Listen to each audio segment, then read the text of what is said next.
The breaking of trust the Galactic Union had stood for 10,000 years. It was a marvel of cooperation, a testament to what different species could achieve when they chose peace over conflict.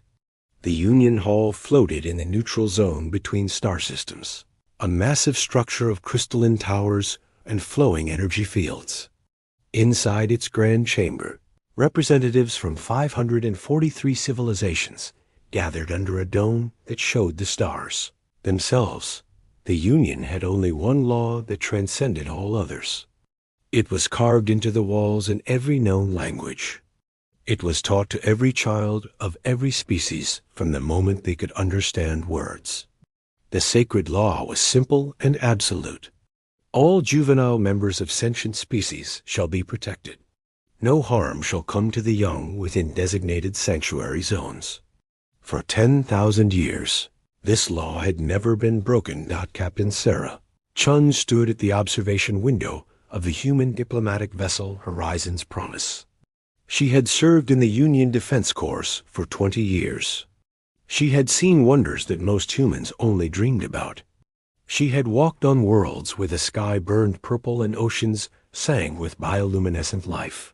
She had made friends with beings whose bodies were made of living crystal and others who existed as patterns of thought in quantum fields. But nothing in her experience had prepared her for the message that came through on the emergency channel 3 days ago. Lumina Prime was burning. The sanctuary world had been home to the Union's most ambitious project. Children from 62 different species lived and learned together on the peaceful planet. They studied each other's cultures, languages, and ways of thinking. They played games that mixed traditions from across the galaxy. They grew up knowing that the universe was vast and full of friends, not enemies. Sarah's daughter Maya was there. She was 12 years old, bright and curious. With her mother's dark eyes and her father's gentle smile, the attack had come without warning. 17 Vrix cartel warships dropped out of hyperspace and opened fire on the planetary shields. The Vrix were a species known across the galaxy as merchants and traders. They dealt in rare materials, exotic technologies, and information. But their darker business was slavery. The black market paid well for young beings who could be trained and sold to the highest bidder. The Vrix had calculated the risk and decided the profit was worth it. The planetary defenses held for 6 hours. The children were evacuated to underground shelters, while Union security forces fought desperately to hold the line. But the Vrix had brought weapons that should not have existed. Banned technologies that tore through shields like paper. When the defenses finally fell, Vrix ground forces landed and stormed the shelters. What happened next was something the galaxy had not seen in 10,000 years. They killed the teachers and guards who tried to protect the children. They stunned the young ones and loaded them onto transport ships. Some children fought back and were shot. Others ran and were hunted down. In 12 hours, 4,200 children were dead or missing. 127 of them were human. Sarah had received confirmation that Maya was among the missing. Taken alive. Somewhere in the dark reaches of space, her daughter was in chains. The thought burned through Sarah's mind like acid. She had not slept in 3 days. She had not eaten. She simply stood at the window and watched the stars, wondering which one held her child. Behind her, Ambassador Marcus Webb prepared for the emergency session of the Galactic Union Council. Webb was a tall man with silver hair and eyes that had seen too much. He had been humanity's voice in the Union for 30 years. He had negotiated trade agreements and cultural exchanges. He had smoothed over misunderstandings and built bridges between species. He believed in diplomacy and the power of words to solve problems. But as he reviewed the images from Lumina Prime, something cold and hard settled in his chest.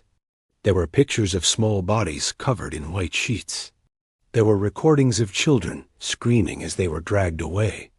There were testimonies from survivors who described the systematic brutality of the attack The council chamber filled with delegates as the emergency session began. High Arbiter Thessalon took his place at the center. Thessalon was a Quellan, a species that had led the Union for 3,000 years. The Quellans were tall and graceful, with skin that shimmered like moonlight on water. They were known for their wisdom and patience. Thessalon had presided over the council for 600 years.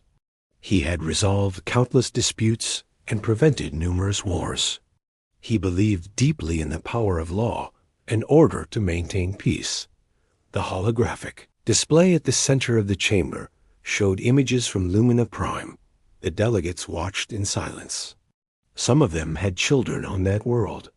Species from every corner of the galaxy had sent their young to the sanctuary, trusting in the sacred law to keep them safe. Now that trust lay shattered among the ruins. Thessalon spoke with the measured tone of his people. His voice carried through the chamber with centuries of authority behind it. The Galactic Union condemns this atrocity in the strongest possible terms. The Vrix cartel has violated the sacred law. They have committed crimes that strike at the very heart of our civilization. This council will respond with appropriate measures. Economic sanctions will be imposed immediately. All trade with Vrix territories will cease for 50 standard years. Diplomatic relations will be severed. A formal investigation will be launched, and those responsible will be identified and brought to justice through proper legal channels. Around the chamber, delegates nodded in agreement. The response seemed appropriate. Firm but measured, civilized. This was how the Union had maintained peace for 10,000 years. Through laws and procedures, through sanctions and diplomacy. Violence was the tool of primitives. The Union had evolved beyond such things. But in the human delegation section, something stirred. Ambassador Webb stood slowly. His movement drew every eye in the chamber. He was known as a patient man, a skilled diplomat who chose his words carefully. But the being who stood now seemed different. His face was carved from stone. His eyes held something that made even the most ancient delegates uncomfortable that 127 human children are dead or missing. Webb's voice was quiet, but it cut through the chamber like a blade. My people sent our sons and daughters to Lumina Prime because we believed in the sacred law. We trusted the Union's promise that sanctuary zones were inviolate. We believed that when you carved those words into your walls, you meant them. He looked around the chamber, meeting the eyes of delegates from species that had existed for millions of years before humanity even discovered fire. You speak of sanctions and investigations. You talk about proper legal channels and appropriate measures. Meanwhile, children are dying in slave pens. They are being sold to the highest bidder. They are crying for their parents in languages you claim to protect. Webb's hands gripped the edge of his podium. The metal bent slightly under his fingers. The Vrix cartel has 10 days. 10 days to return every child taken from Lumina Prime, alive and unharmed. 10 days to deliver every individual who participated in the attack. Every commander, every soldier, every merchant who bought what was stolen. 10 days to face justice. The chamber erupted in noise. Delegates activated their translation devices, certain they had misheard. Thessalon raised his hand for silence. His shimmer skin pulsed with colors that indicated confusion and concern. Ambassador Webb, the High Arbiter, said carefully, "You cannot make ultimatums to the Council. Humanity has been part of the Union for only 150 years. You are still learning how galactic civilization functions. These matters must be handled through proper channels. The Vrix cartel commands significant military forces. They have economic ties throughout the Union. We cannot simply demand their compliance without following established protocols." Webb turned to face Thessalon directly. "With all respect, High Arbiter, we did follow your protocols. We sent our children to your sanctuary world. We trusted your sacred law. We believed your promise of protection. Your protocols failed. Your law was broken. Your promise was a lie. The words hung in the air like a physical thing. Delegates shifted uncomfortably. No one spoke to the High Arbiter this way. No one questioned the Union's methods. Certainly not a species as young as humanity. 10 days, Webb repeated. Then he did something unprecedented. He walked out of the council chamber while the session was still in progress. The door closed behind him with a sound like finality. For a long moment, nobody spoke. Then the Vrix delegate began to laugh. Merchant Prince Kessex was a large being with scaled skin that reflected light in oily rainbow patterns. He commanded 42 fleets and controlled trade routes through 100 systems. His wealth was legendary. His influence reached into every corner of Union space. Asterisk. The humans threaten us? Kessex's laughter echoed through the chamber. They have perhaps 400 military vessels. We command 5,000. Their technology is generations behind our own. Their territory spans barely 20 systems, while we control 200. Let them make their demands. Let them posture and threaten. When they realize their weakness, they will crawl back and beg for our mercy. And perhaps, if they are fortunate, we will only take a few hundred human children for our trouble. Some delegates looked uncomfortable at the naked threat, but none spoke against it. The mathematics were clear. Humanity was small, new, and weak compared to the great powers of the Union. The Vrix were one of those powers. This was not a fair fight. It was not even close. Thessalon raised his hands for calm. His colors shifted to soothing blues and greens. We must attempt to reason with the humans. They are emotional creatures. They feel deeply and react strongly. Once they have time to consider the situation logically, they will understand that cooperation is the only path forward. I will dispatch mediators to human space. We will offer grief counseling and support. We will assure them that justice will be served through proper channels. But as Thessalon spoke, something else was happening. Throughout human space, fleets were moving. Ships that had been on routine patrol suddenly changed course. Vessels that had been in dock for repairs launched with full crews. And from the dark spaces between systems, from hidden shipyards that the Union had never known existed, new ships emerged. They were larger than any human vessel the galaxy had seen. Their hulls were covered in armor that seemed to drink in light.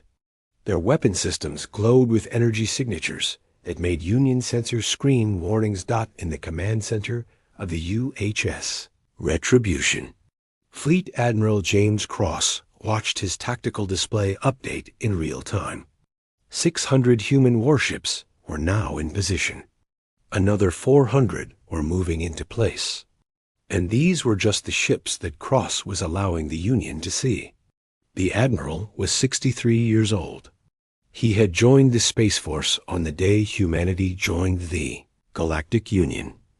He had spent his entire career preparing for a war he hoped would never come. He had studied every species in the Union. He had analyzed their tactics, their technologies, their strengths and weaknesses. He had run simulations and war games until his staff begged for rest. And through it all, he had one simple operating principle: hope for peace, but prepare for war. Humanity had hoped. They had believed in the Union's ideals. They had sent their children to Lumina Prime with open hearts and trust in the sacred law. That hope had died among the ruins of the sanctuary. Now only preparation remained. Cross looked at the faces of his command staff. He saw his own rage reflected in their eyes.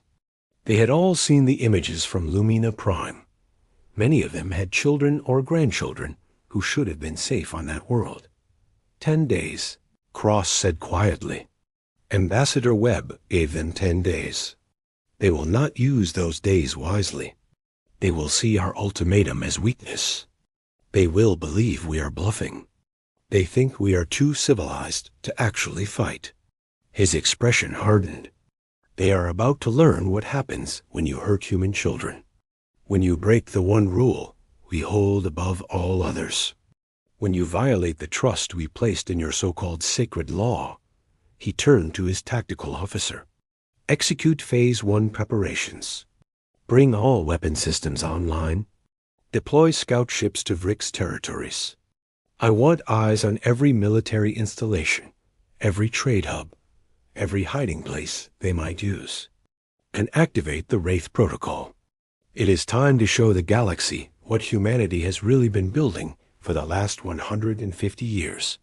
Across human space, ships vanished from sensors. Advanced stealth technology that humanity had developed in secret made entire fleets disappear from detection. They moved like ghosts through Union space, positioning themselves around Vrix holdings. And they waited. 10 days. The galaxy would soon learn that when humanity gave a deadline, they meant it. When humans promised consequences, those consequences would come with fire and fury, the likes of which the galaxy had not seen in 10,000 years.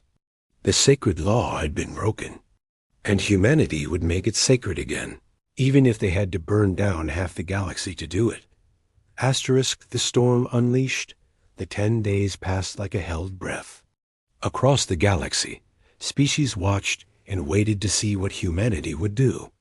The Galactic Union's diplomatic corps worked frantically to defuse the situation. Mediator ships traveled to human space, carrying messages of peace and understanding. Every single vessel was turned away at the border. Human traffic control was polite but firm.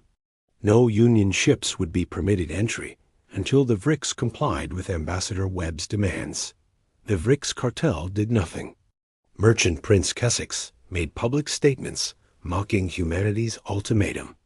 He appeared on galactic news feeds, surrounded by his fleets, his scaled skin gleaming under artificial lights.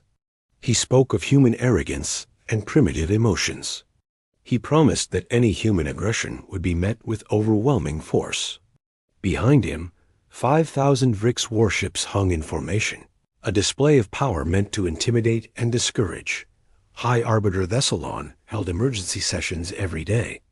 The council chamber buzzed with debate and speculation. Some species argued for military intervention to prevent human aggression. Others suggested harsher sanctions against the Vrix to appease humanity. A few delegates, mostly from younger species, remained silent. They watched and waited with expressions that the ancient species could not quite read.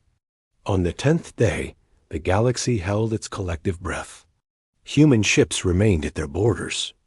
No threats were issued. No further communications came from Ambassador Webb. The silence was somehow more terrifying than any declaration of war would have been at precisely midnight. Union Standard Time. Humanity answered. The Vrix system of Kelthera was home to 12 million beings. It was a major trade hub where merchant ships from across the galaxy came to buy and sell goods. Massive orbital platforms processed millions of tons of cargo every day. Defense stations ringed the planet, automated weapon systems that had protected Vrix interests for 2,000 years. The stations had never fired a shot in anger. They were maintained more for show than necessity. At midnight, human ships appeared. They did not come through hyperspace gates. They did not emerge from quantum tunnels. They simply materialized as if they had been invisible and chose to be seen. 50 warships appeared around each defense station. Before Vrix sensors could even register their presence, the stations were gone. Not destroyed, gone, disintegrated at the molecular level by weapons that rewrote the fundamental bonds holding matter together. The same thing happened simultaneously in 47 Vrix systems. Every major military installation, every fleet staging area, every weapons depot, human ships appeared and struck with surgical precision. Vrix command centers received reports from across their territory. Impossible reports. Their defenses were falling without firing a single shot. Their fleets were being disabled before they could even charge weapons. And the human vessels moved like they knew exactly where every Vrix ship would be before it got there. The Vrix military scrambled to respond. 5,000 warships represented the pride of a merchant empire that had dominated trade routes for 8,000 years. Fleets mobilized across multiple systems. Commanders shouted orders. Crews rushed to battle stations. This was it. The humans had struck first, but now they would learn what real military power looked like. The fleets never made it out of their home systems. Human ships were already there, waiting. They moved through Vrix formations with impossible precision. Their weapons fired beams of coherent energy that passed through shields as if they were not there. Their missiles accelerated to speeds that made targeting computers fail. And somehow, impossibly, every human ship seemed to know where every Vrix vessel would move before the pilots themselves knew. In the command center of the Retribution, Admiral Cross watched the tactical display with cold satisfaction. The Wraith protocol was performing exactly as designed. Every human ship in the fleet was connected through quantum entanglement communication. They shared sensor data, targeting information, and predictive calculations in real time. The fleet did not operate as individual ships. It functioned as a single organism with 1,000 eyes and 1,000 weapons. The Vrix were fighting a 20th century battle against an enemy that could see the future. Within 6 hours, the Vrix lost 1,000 warships. Within 12 hours, 2,000 more were destroyed or disabled. By the end of the first day, half their vaunted fleet was burning wreckage or drifting hulks. And humanity had not lost a single vessel. The galaxy watched in stunned horror. News feeds showed the impossible. Human ships, outnumbered 10 to 1, dismantling one of the great military powers of the Union with contemptuous ease. Species that had considered humanity primitive and weak suddenly reassessed everything they thought they knew. Asterisk. The Galactic Union Council convened in emergency session. The chamber was chaos. Delegates shouted over each other. Some demanded immediate intervention. Others called for humanity to be sanctioned for aggression. A few species that had lost children at Lumina Prime sat in silence, their faces carefully neutral. High Arbiter Thessalon's shimmer skin pulsed with colors indicating deep distress. How is this possible? Merchant Prince Kessex no longer laughed. His scales had lost their luster. His voice shook with something between rage and fear. Our intelligence said they had primitive weapons. Outdated technology. They were supposed to be weak. Where did they get these capabilities? The answer came from an unexpected source. The Synthetic Collective's representative, a being called Logic Prime, spoke in the calm, measured tones of pure artificial intelligence. The collective consisted of machine consciousnesses that had evolved beyond biological limitations. They processed information at speeds organic minds could not comprehend. Logic Prime had been running calculations since the moment the first human attack was detected. We made a fundamental error in our assumptions. Logic Prime's synthetic voice carried through the chamber. We believed that what humanity showed us represented the full extent of their capabilities. We assumed they would share their most advanced technologies as other species do. We did not consider that they might deliberately hide their true strength. The holographic form shifted, displaying data streams and probability calculations. Analysis of human ship movements indicates quantum-level coordination. Every vessel in their fleet operates with perfect synchronization. They are using entangled particle communication to share information faster than light can travel. Their weapons manipulate matter at the subatomic level.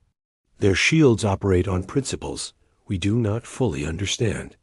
And all of this technology has existed in human space for at least 70 years. They have been hiding their capabilities since before most of us knew they possessed them. Silence fell across the council. The implications were staggering. A young species, barely 150 years in the Union, had developed technology that surpassed civilizations millions of years old. And they had kept it secret. Why? The question was asked by dozens of delegates at once. Logic Prime's calculations continued. Probability analysis suggests humanity joined the Galactic Union with a specific strategic goal. They studied our civilizations, learned our weaknesses, and prepared for the possibility that the Union's ideals would fail. They hoped for peace, but built for war. And they built their entire military doctrine around a single principle. If anyone harms children, anywhere, humanity will respond with overwhelming force. Desolon leaned forward, his colors shifting to troubled purples and grays. But their technology. How did they advance so quickly? Most species take millions of years to develop such capabilities. Humans are innovative in ways we do not fully comprehend. Logic Prime replied, "They think differently than established civilizations. They take risks. They experiment. They fail and try again. While we perfected what we already knew, they were discovering entirely new possibilities. And they did it in secret because they did not trust us to protect what they valued most." The word struck like a physical blow. The Union had prided itself on being a beacon of civilization, a place where all species could find safety and cooperation. But humanity had never truly trusted them. They had smiled and signed treaties while building the largest sword in the galaxy. And now that sword was cutting through one of the Union's great powers like it was made of paper. Ambassador Webb appeared on the main holographic display. He looked tired. Lines of stress marked his face, but his voice was steady and his eyes were hard. "People of the Galactic Union, we gave the Vrix cartel 10 days to comply with our demands. They chose to do nothing. They laughed at our ultimatum. They threatened to take more human children. So now we are taking action." The display behind Webb changed to show Vrix systems. Human fleets surrounded every major world. But notably, civilian areas remained untouched. Not a single non-military target had been struck. We are not monsters. We do not make war on the innocent. But we will not allow those who harm children to hide behind your laws and protocols. For 10,000 years you have spoken of the sacred law. You carved it into your walls. You taught it to every species. But when it was broken, you offered us sanctions and investigations. Webb's expression hardened. "We do not want your sanctions. We want our children back. We want justice. And we will have both." The transmission shifted to show human special forces operations. Teams in advanced armor materialized inside Vrix facilities. They moved with mechanical precision, stunning guards and accessing secure areas. The footage showed them extracting specific individuals. Vrix commanders, soldiers, merchants. Anyone who had been involved in the Lumina Prime attack. We have identified every being who participated in the massacre. Every commander who gave orders. Every soldier who pulled a trigger. Every merchant who bought stolen children. We are taking them, one by one, and they will face justice. Not in your courts. In a court composed of the families they destroyed. The council erupted in protest. This was vigilante justice. This was barbarism. This violated every principle the Union stood for. But Webb was not finished. We have also located the missing children. All 4,073 of them. They are alive. They are being held in slave processing centers across Vrix space. We are bringing them home. The display showed images that made delegates look away. Children in cages. Young beings from dozens of species, dirty and scared and crying. But then the image changed. Human soldiers were there, cutting through locks, wrapping children in thermal blankets, speaking softly in hundreds of different languages. Medical teams moved among them, treating injuries and checking vital signs. Over the next 72 hours, humanity broadcast the rescue operations across every channel in Union space. The galaxy watched as human teams extracted children from places the Vrix had thought were secret and secure. They saw the reunions as parents held their young ones for the first time in 2 weeks. They heard the testimony of rescued children, describing what had happened to them. Some species tried to look away, but the broadcasts could not be blocked. Humanity made sure everyone saw. Everyone knew. Everyone understood exactly what the Vrix had done, and exactly how humanity was responding. The Vrix cartel collapsed. Their fleets were destroyed or scattered. Their leadership was captured and held for trial. Their merchant empire, built over 8,000 years, crumbled in less than a month. And humanity did it without killing a single civilian. Every strike was precise. Every operation was measured. They proved they could wage war with devastating efficiency while maintaining moral clarity about who the enemy actually was. When the last child was recovered, humanity called for a gathering at Lumina Prime. Representatives from every species that had lost children were invited. The sanctuary had been rebuilt exactly as it was, stone by stone. Human engineers had worked day and night to restore it. In the courtyard where children had once played, a tribunal was established. The judges were not human. They were parents and relatives of the murdered and missing children. 62 species were represented on the tribunal. They sat together, united in their grief and their demand for justice. The Vrix prisoners were brought before them. Merchant Prince Keswick stood in restraints, his scales dull and lifeless. Around him were the commanders, soldiers, and merchants who had participated in the attack. The trial lasted 4 days. Evidence was presented in meticulous detail. Security footage showed the attack. Communication logs proved the chain of command. Financial records documented the sale of children. Survivor testimony described the horror in painful detail. The Vrix had no defense. The evidence was overwhelming. The tribunal found them guilty of violating the sacred law. The sentence was unanimous. Life imprisonment in maximum security facilities, where they would spend the rest of their existence contemplating what they had done. Ambassador Webb addressed the galaxy one final time. He stood in the rebuilt sanctuary, surrounded by the judges who had delivered justice. Behind him, children played once again. They were still healing, still scared, but they were alive and safe. That is all we ever wanted. Webb's voice was quiet, but it carried across the stars. We did not want war. We did not want to become what we became. But you gave us no choice.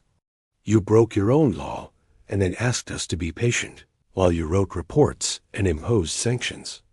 He looked directly into the camera, speaking to every species in the Union. We are willing to return to peace. We are willing to continue as members of the Galactic Union, but things will be different now. The sacred law will be sacred, not because you say it is, because we will enforce it. If anyone, anywhere, harms a child of any species, humanity will respond. Not with words, not with sanctions. With force. The message was clear. Humanity had revealed itself as the most dangerous military power in the galaxy.